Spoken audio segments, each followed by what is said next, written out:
couple comes in at age 59 with $1.5 million saved. Their house is paid off, they've worked hard for decades, and they ask a question I hear more than almost any other. Can we retire before 62 and spend $10,000 a month? Most people hear $1.5 million and assume the answer should be yes. Then they hear $10,000 a month and assume the answer is probably no. But both reactions miss the real issue. The real issue is not whether $1.5 million can support $10,000 a month for 30 years. The real issue is whether this couple can survive the first few years of retirement without damaging the rest of the plan. Because retiring at 59 creates a very specific danger zone. There's no Social Security yet, no Medicare, large withdrawals starting immediately. And if the market has a bad stretch early, the plan can get hurt before it ever has a chance to work. So in this video, I'm going to walk through this exact situation. A couple with $1.5 million, a goal of retiring before 62, and a desire to spend $10,000 a month. But instead of giving you a simple yes or no, I'm going to show you the real question that decides everything. Can they get through the retirement launch window? Because if they can, this might work. But if they can't, $1.5 million can disappear a lot faster than they think. If you and your spouse are asking this same question and want help looking at your own numbers, there's a link in the description to book a conversation with my team. We'll take a real look at where you stand. But first, let me show you how this plays out with Chris and Dana. They're both 59, they've been married for 31 years. Chris just stepped back from a senior operations job, while Dana spent most of her career in healthcare administration.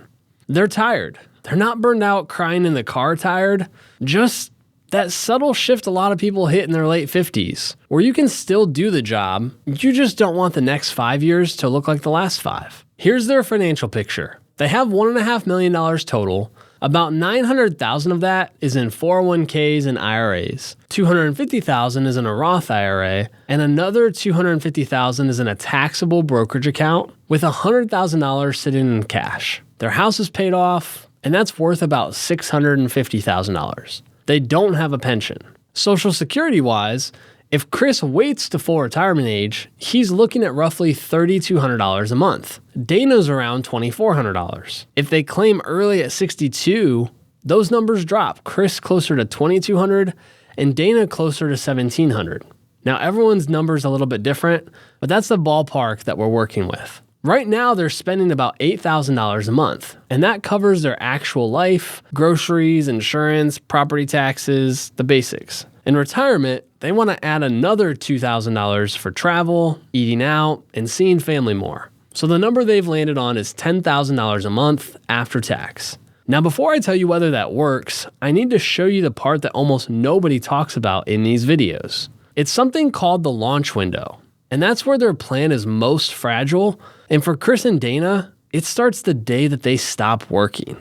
Most people's instinct here is just to do the math. $10,000 a month is $120,000 a year. On $1.5 million, that's an 8% withdrawal rate. And yeah, that's high. If they had to pull that every year inflation adjusted forever with zero flexibility, I'd genuinely be worried. But that's not actually the situation, because retirement spending isn't flat. Income isn't flat.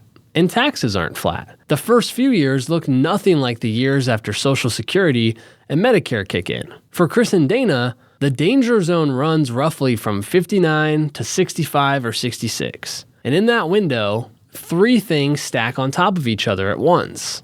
There's no Social Security yet, so every dollar comes out of their own pocket. There's no Medicare yet, so they're paying for private coverage. And what that actually costs depends on their state and their income, and whether or not they qualify for any subsidies. And on top of both of those, they're pulling from the portfolio from day one. The part that actually matters, though, is that it's not the market dropping that hurts them, because markets can recover. It's pulling money out of the portfolio while it's down that does the damage, because now there are fewer shares left to ride that recovery back up. And that's the wound that doesn't heal on its own. So I don't start this conversation by asking whether $1.5 million lasts 30 years. I start by asking whether the first 7 years are built right. If they get through that window clean, everything after that tends to get easier. Social Security's on, Medicare's on, and spending naturally slows down a bit. But if they damage that portfolio in that window, The back half of retirement can get stressful even if the 30-year projection once looked fine. So the real question isn't, can they spend $10,000 a month? It's, can they spend $10,000 a month without wrecking the first 7 years? And that starts with understanding what the $10,000 actually is. Because $10,000 a month sounds like one number, but in a real plan, it's 3 completely different kinds of spending. There's the essentials, property taxes, utilities, groceries, insurance, healthcare premiums, money that goes out no matter what the market did. For Chris and Dana, that's around $6,500 a month. And honestly, there's not much room to move on most of it. Then there's the lifestyle spending, which is travel, restaurants, and the things they've been putting off. That's about $2,000 a month for them. I'm not going to wave this off as fluff because this is a lot of why they worked as hard as they did. But it's flexible. In good markets, they can spend it, but if there's a rough patch, they can pull back. And then there's the stuff that most plans just don't plan for. New cars, new roofs, new HVAC systems. These aren't monthly, but they're real. And if there's no plan for them, they show up as emergencies that hit the portfolio at exactly the wrong moment. I wouldn't fold those into the $10,000 budget at all. I'd want a separate reserve sitting off to the side for known big costs coming down the road. So here's why that breakdown matters. If Chris and Dana need a hard, fixed $10,000 every month no matter what, that's a tough ask at 59 on $1.5 million. But if their essentials are $6,500, their lifestyle spending is $2,000, and it can be flexible, and the big expensive stuff has its own bucket, that's a completely different and much more workable conversation. The risk was never really the $10,000. It's treating all of it like it's equal and fixed when it isn't. Before Chris and Dana retire, I want the first 36 months mapped out before either one of them takes a last paycheck. I don't want their first few years to be, we'll pull from the portfolio and hope for the best. That's how good people make bad decisions in a bad market. So I'd want them to build what I call a 36-month launch runway. Basically the first 3 years of retirement funded and mapped out before they stop working. And there are 5 different pieces to it. The essentials for 3 years at $6,500 a month are about $78,000 a year. So $234,000 total. That should be sitting somewhere safe and accessible. Then there's planned lifestyle spending for the dinners out and the trips.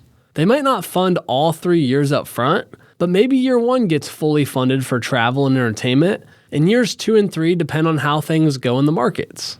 Healthcare, and this is where a lot of early retirement plans fall apart. Regardless if coverage costs $500, $1,500, or $2,500 a month, that number needs a home in the runway now, not later. And by the way, depending on income, they may qualify for meaningful ACA premium subsidies, and that's worth modeling carefully before they retire. Fourth are known big expenses. If the car or roof needs to be replaced in 2 years, that money shouldn't be sitting in stocks. And fifth, a real emergency reserve, not travel money in disguise, an actual just-in-case fund.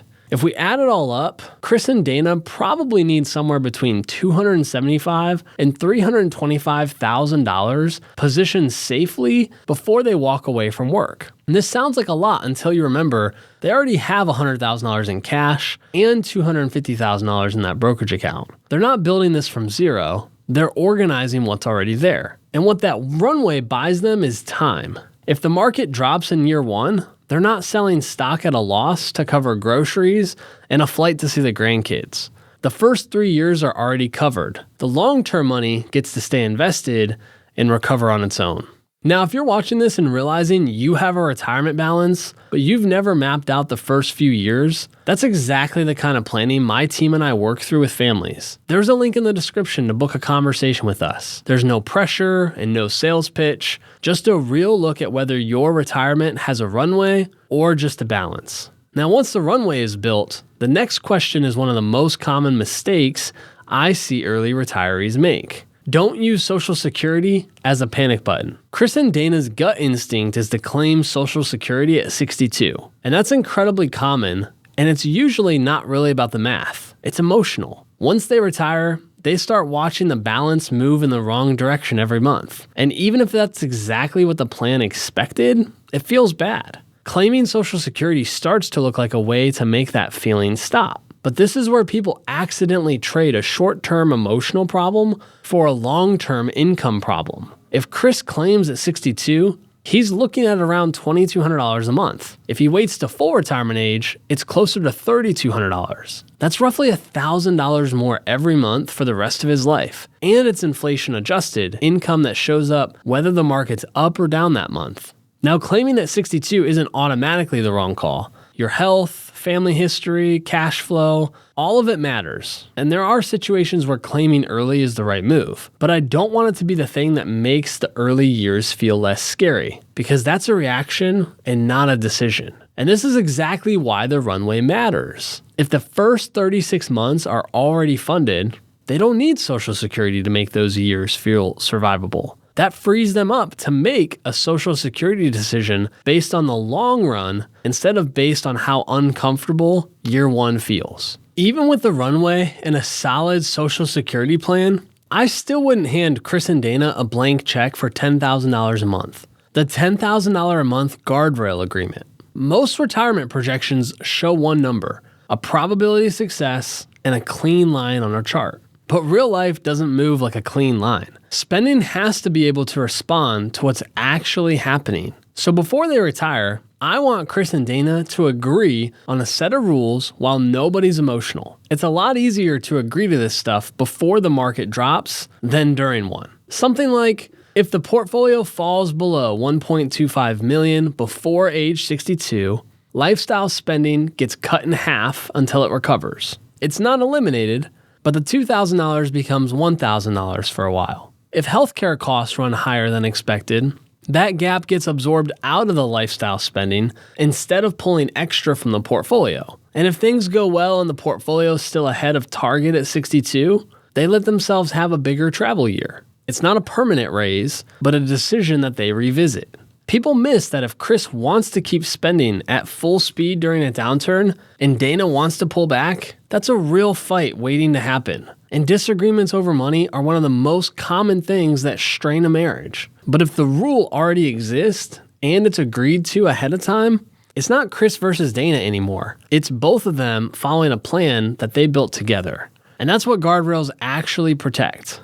Not just the money, but the relationship too. So, putting the launch window, the spending breakdown, the runway, Social Security, and the guardrails together, let's go back to the question they came in with. Can they retire before 62 and spend $10,000 a month? My honest answer is maybe, but only if they stop treating $10,000 a month as a fixed promise. If they want that exact number, inflation adjusted with no flexibility, regardless of markets or healthcare costs, I would be cautious. That's a lot of pressure on $1.5 million with no Social Security or Medicare for the first several years. But if they're willing to work it the way I've laid out here, with their essentials well under $10,000, lifestyle spending that can flex, a runway built from cash they already have, and a deliberate rather than reactive Social Security decision, with healthcare planned instead of discovered, and guardrails agreed to ahead of time,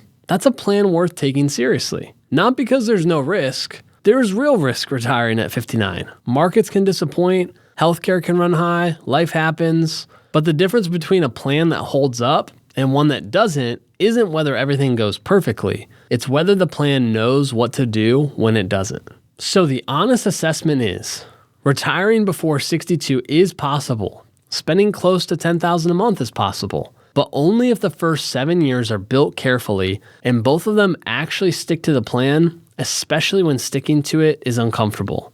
If they treat the $10,000 as a promise instead of a plan, the launch window is where it breaks. That's how I would think through a couple retiring at 59 with $1.5 million and a $10,000 a month spending goal. But this case study only looked at one couple. The bigger shift is learning how to see your entire retirement as an income system, not just one large account balance. I made this video here that walks through exactly what a simple 3-layer framework that organizes every retirement decision you will face. If you want to understand where your income will actually come from in retirement and how to think about it more clearly, that one is right here. I'll see you there.